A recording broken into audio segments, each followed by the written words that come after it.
खणखणीत आहेत.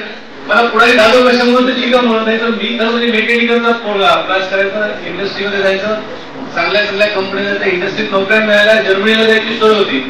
पण ते चिकाचं जे बाळकूळ आलं होतं अंगामध्ये की साधं जर्मनीला जाऊन काय करायचं, इथं घेऊन आपण आपली पुढारणी करावी.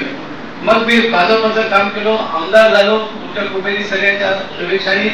आणि मराठवाड्याचं देशामध्ये वेगवेगळ्या मोठ्या मोठ्या लोकांबरोबर काम करायला मिळालं.